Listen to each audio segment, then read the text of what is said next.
All right. Good evening, Pat. Good evening, Sam. Um, I have a change of scenery. You notice I'm not wearing headphones either, and neither is Pat. That's true. Especially because I'm in New York right now. Yeah. Well, I wasn't gonna pop over. It's a bit too far. Yeah, I was driving up here for work, and I figured stop in, share a beer, and talk about sumo. So yeah, let's get right to it. So before, normally we'd start out saying, what we're drinking, what we're sipping on, but what I want to do, go over fantasy, Yeah. and then we can drink what Okay. I brought. Because I should say, you guys probably sit on the edge of your seats wondering who won our little fantasy bet. It was really close. So the scoring was pretty simple. 1 point to go Kachikoshi, 2 points to get 11 or more wins, and 5 if they win the tournament. So my team, Hoshoyu, Wakamotoharu, Gonayama, and Endo. So Hoshoyu finished Kachikoshi 10-5. He did. So it is +1. Wakamoto Haru, less. He had a bit of a tough one. Yeah, 6 and 9. So no points there. That's a 0. Yeah, tell me how many points did he Kachikoshi? Gonayama, Kachikoshi at 8 and 7 on the last day, so won me a point there. And then Endo, I think was 4 and 11. Yeah, 5 and 10. Okay, so that's 0. That's what we call a 0, right? All right, so Takakeisho, what did he finish at? He was 10 and 5, correct? Right? Takakeisho was at 10 and 5. Okay. I mean, he did great. And then Ura, he Kachikoshi as well, so that's a 1 for you. He did also at the very last minute. Yeah. 8 and 7 at the last minute. And Tommy Fuji, my boy, 11 and 4. 11 and 4. Yep. So that's 2 points. Yeah. And then Midori Fuji, he Kachikoshi'd as well. He sure did at 9 and 6. So if you guys are keeping score really close, 2-5. It was close. I thought it was going to be worse, but well, if Fuji won, it would have been 10-2. So or 8-2 or something. But anyway, that's a victory. As part of the bet, I had to bring something liquid. Now, I'll be honest, he's got a cooler. I don't know what this is. I have not seen this cooler before. I'm a little nervous. Oh, I was not expecting that. Oh, my God. So some craft beer from Okinawa, Orion, the draft. That's a classic. That's a classic. One of my favorites, actually. Oh, really? Funny enough, you don't actually see it that much in Japan. No. I recall the majors you see in Japan, obviously Sapporo, Kirin, and Asahi. You don't really see Orion that often, but it actually is a really good one. That's a wonderful treat. I said last time I went to H Mart and I saw this there, and I'd never seen it before. And just the name of the draft. The draft. I really enjoyed it. So that's pretty fitting. Let's crack this open. Cheers to a kampai. Excuse me. Oh yeah. Malty, grainy, but not too malty. No. But a really nice grain taste. It's pretty light too. Really light. Yeah, it's delicious. That's a win. Very nice. It's even cold. He drove up here from DC 5 hours. That's been in my car since 8 a.m. That's what you call service right there. Well, we always bring drinks, each of us. Even though he won, I figured I still had to bring my own drink. It's a consolation gift to you, really.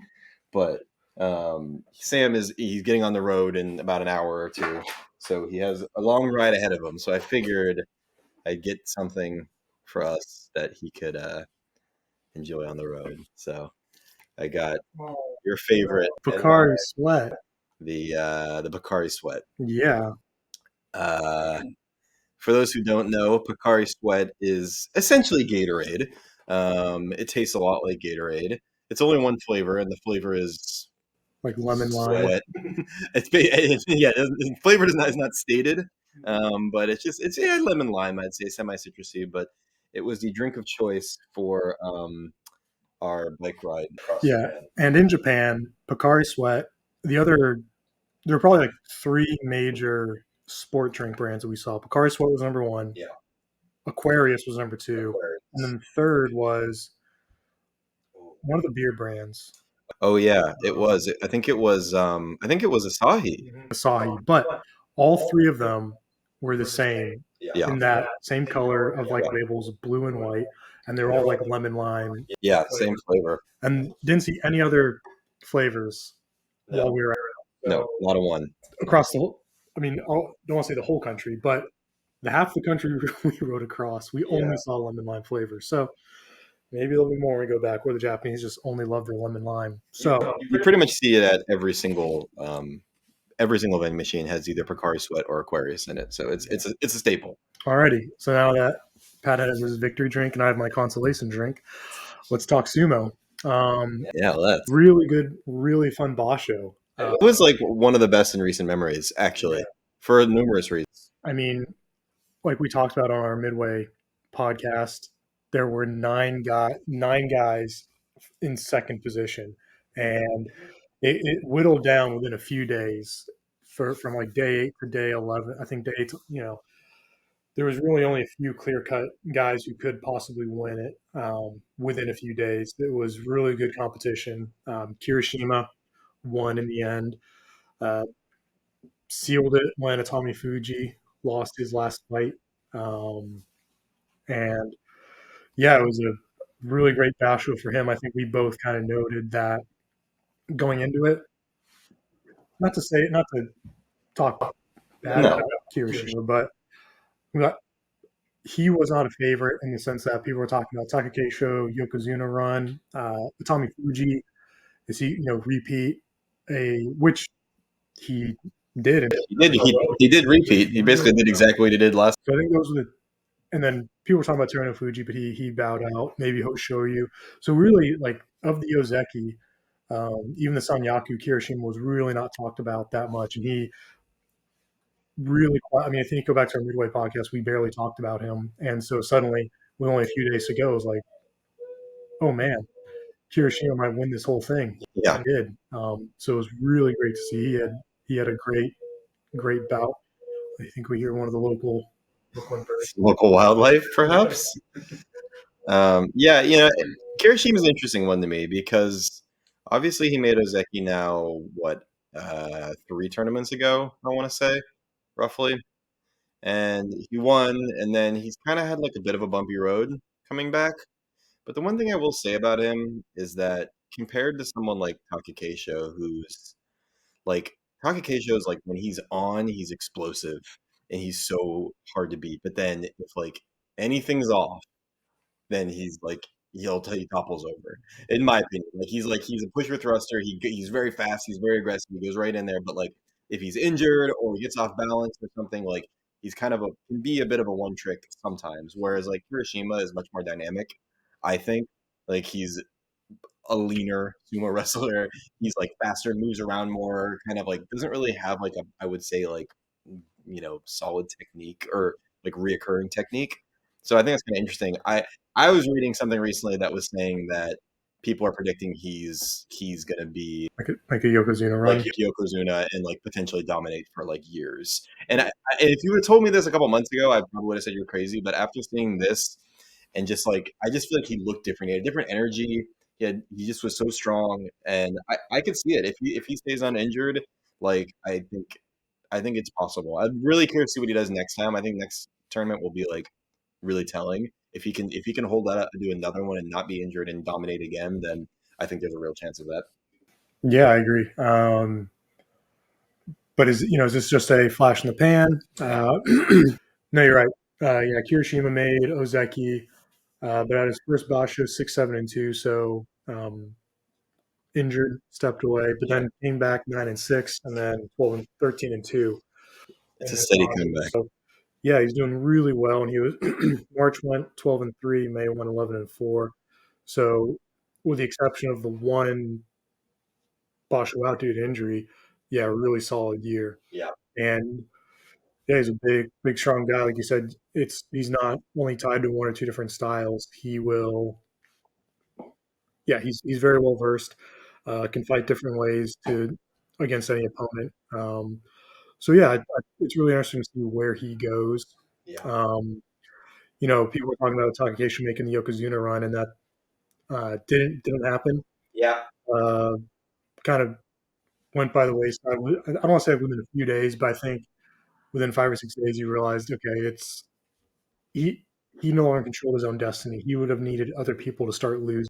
Yeah. And I think when people talk about Yokozuna, that's not the kind of wrestler.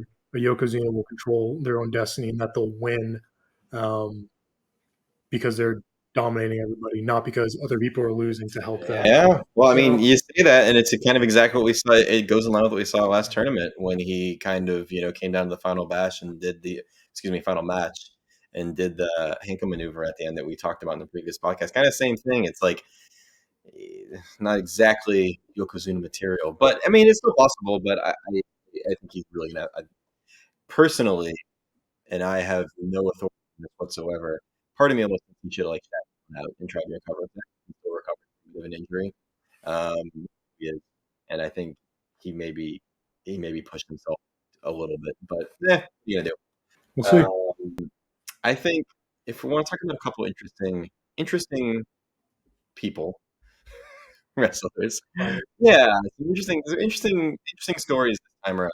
I mean, I you know I obviously have to briefly talk about my boy Earl. Yeah, I want to talk about him too. I mean, it's interesting, right? So he had a really bad start, but we kind of both predicted this because he was ranked number one.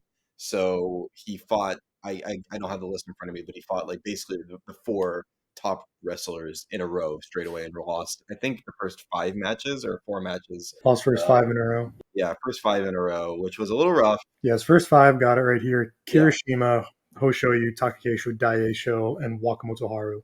Yeah, just going straight into it. The true gauntlet. And, he bounced back in true Ura fashion and ended up having, as always, some of the most exciting matches of the whole tournament, in my opinion, near the end. Um, but it's interesting. I mean, it's like there's this part of me that like wants to see him like level up to this next level of like some of these bigger guys. He's been doing it for a while, but he's still young. He has, you know, a lot of winning records. He's ranked really high, but it's like he just can never seem to like break. I mean, he obviously is injured too. His knees are always wrapped, and he just can't seem to like break past that barrier of like the upper tier guys. He's always kind of like right in the middle, which isn't not a bad place to be. But I would love to see him go to the next level, but I don't really know what it's going to take. Yeah, so I think when we talked last time, I said if he can finish after the first like 8 or 9 days, if he could break even or even have a slightly losing record, like a 4-4, or maybe even a 3-5, he could bounce back and get that Kashikoshi move up. By day 8, he was 2-6, and so I don't want to say like, oh, I'd written him off, but I had. I mean, anything can happen. Yeah. But I was not expecting him to come back for the Kachikoshi. So It was quite a rally. won 6 of his last 7 bouts, including just a fantastic fight on day 15 against Hokuseiho. Yeah. Really great. So I was really impressed. So because he finished with a winning record, he was M1. He should move up to Komusubi. That's very exciting. Yeah, we'll see. I mean, always exciting. So never a dull moment. We'll see what happens next one. So let's talk quickly about Hoshoru, your boy. 10-5. I mean, good results, but I'm sure not what he was looking for. But what's your take on his future and kind of like the near future of where you think he's going to go? Yeah. I mean, 10-5 is still good. Very I mean, yeah, very good. Yeah, I mean, it was tough. He has a few. When I watch him, each Basho, like looking over the whole Basho, there's usually a few fights that I'll say get away from him. And what I mean by that is perhaps he overextends himself, uh, which he may push too far forward, and then suddenly next thing you know, like he's down on his hands, or he's down on a knee because an opponent can kind of get him down when he's overextending himself a bit. And so there's a few. It almost foot slides out. So there's a few things where it's like, hey, if he wants to take to that next level and make a Yokozuna run, it's a lot of those little things. I don't know if it's like a lapse in concentration, but attention to detail. Where if you look at Hakuho or Terano Fuji, their losses were really when they lose, it's more of whoever they're going against has to really fight out of their skin. Yeah. Some of these losses Hoshoyu's having, they're not pretty they're not pretty losses. It's not like the other guy is giving it his all and just catches Hoshoyu unlucky. There's a few uncharacteristic. That's a good point. No, he definitely had a couple like just like hands down in the ground, lost balance a lot, like loses this. So I think, but I mean, overall though, I mean, he's still doing well. He's still young, 25. Yeah. So I mean, in the big scheme of things, he still has plenty, and I see there's plenty of time. Well, I say plenty of time. There's many young up and comers who may challenge him for that. Indeed, there are. Good time. It's a good time to be a sumo fan. It's a good time to get into sumo. There are, as we kind of, Terano Fuji is kind of on and off of his injuries. And so if he's out, it's kind of like who's going to be this next generation of Yokozuna. And I think after these last couple Bashos, some of the names we were talking about, Kirishima, Katona Waka had a really good Basho. And yeah, like he showed a lot of maturity with his fights. I mean, he was like he looked like a different wrestler this time. Really great fighting from him. I mentioned Tommy Fuji. We've talked about him before. Hakuoho working his way back up. Quick aside, Waka Takakage finished 5-2 in Makushita. Unfortunately, at number 6, that's not enough to move him up to Juryo. But he'll be in January. Hakuoho coming back from his injury. There's a chance we'll get to see Waka Takakage and Hakuoho fighting in Makushita, which would be a very high quality bout for that level. So, yeah. But it's one of those things where, do you want that to happen? Because with such a massive division, there's a possibility that if they fight each other, the loser may not move up to Juryo. So it's a poison chalice, if you will. I'll enjoy this, but one of these guys may delay their return to the top level. But we'll see. Anything can happen. We shall see, indeed. Mm-hmm. Yeah, for me, I think I would like to talk briefly about. I think we can talk about like what's coming up and what like wrestlers to watch going into the next one. I mean, obviously we've talked about all the big ones. I mean, and they're all still going to be huge threats in the future. But I had a couple things that I saw that I thought were interesting. I think one person to not count out is Kinbozan. He's a little different than all their wrestlers. Like he just has a different style. He has a different look to him. He has like different vibes to him. But like he finished 8-7, which is like obviously right in the middle of the pack. But I saw like moments this tournament where I was like, oh, that was really sick. And I think like if he does a little bit more training, a little bit more strength, maybe a little more weight, works on his Chico, it's a little bit more. I think we could see something from him. I just like I think there's more to him than a mid-tier wrestler. I see him might not be next show. It could be a little bit longer, but I think he's one that's going to be sticking around, and I see promise in him. So that's for me. I'm going to put him down as a one to watch. Okay, no, I like that.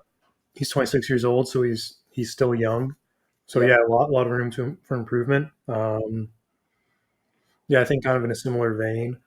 Another young guy, 26-year-old. He was on my team. Finished with a winning record at the end there, Gonoyama. Oh yeah.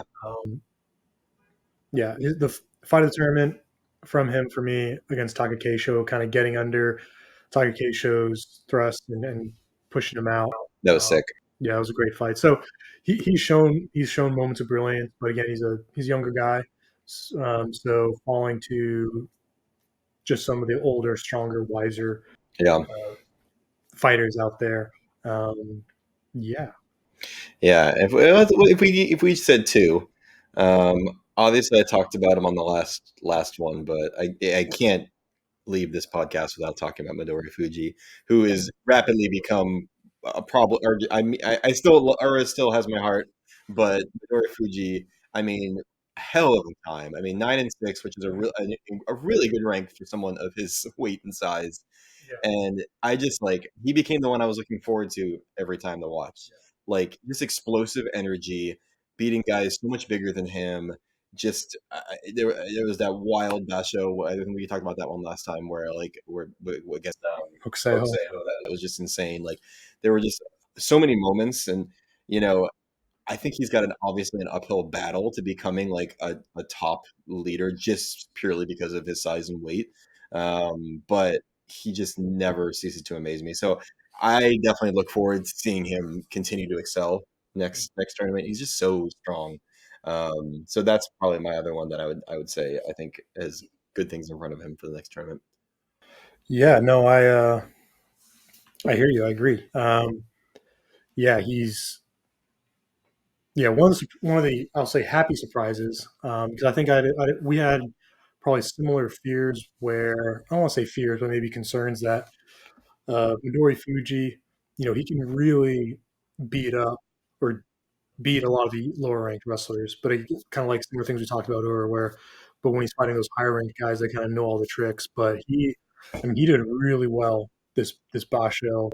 Yeah, I mean, beat Ichiyamamoto, who finished very well, who was leading for most of the Basho. Beat Takayasu and beat Nishikigi, who also had a very good Basho. So he did very well. beast. Really, really how he fought. And looking back, I was like, oh, how did I not pick him for my team? But then I realized he was in the same bracket That's true. as some of the other guys I do. So I can't be too upset with my team. They fought well.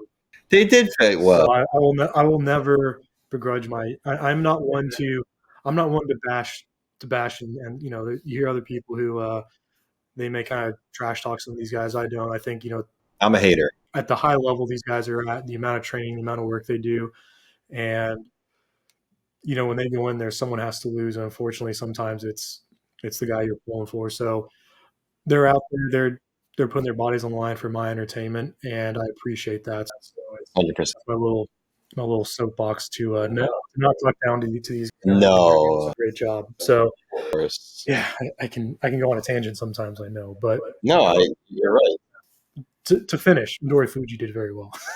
Yes. No, I mean, obviously agreed. I mean, I could sit here and talk about it all day, but I gotta throw in one last one for Tamawashi. I course. mean, again, we've talked about him before. He's the oldest wrestler. He's fought the most fights out of anyone. He's a veteran, and he's had some really bad finishes as of late. 2-13. 2-13 last Basho. I mean, that's almost as bad as you can get.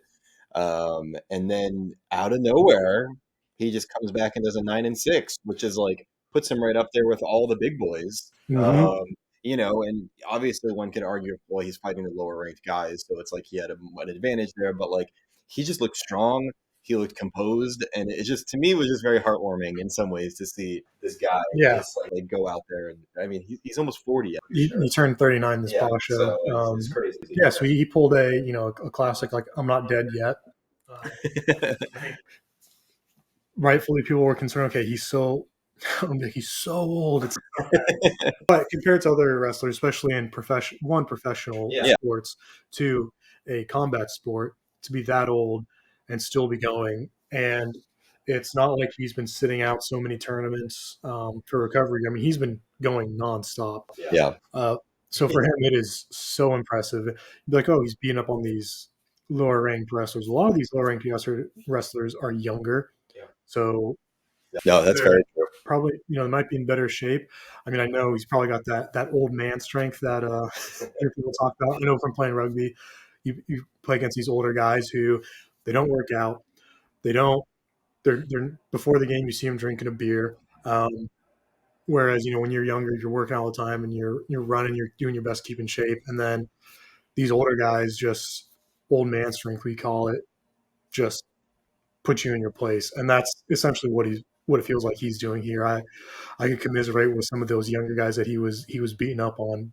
Oh yeah. Now that I'm in my mid-30s. You're getting up there. I'm in my mid-30s. It's pretty fun to watch it from this age. So It's very satisfying. I'm very happy for Tamawashi. So Yeah. No, completely agreed. I mean, I think it's just like it just feels like I said. Sam and I have been following this now for a few years. Yeah, I mean, almost 2 years now. We've been following this, and it's just like I just feel like it's like coming to a head. Like it's like all of a sudden it's like there's just like all these guys. I mean, Sam said at the beginning of the podcast there were like 9 people who were in second place halfway through the tournament or something like that.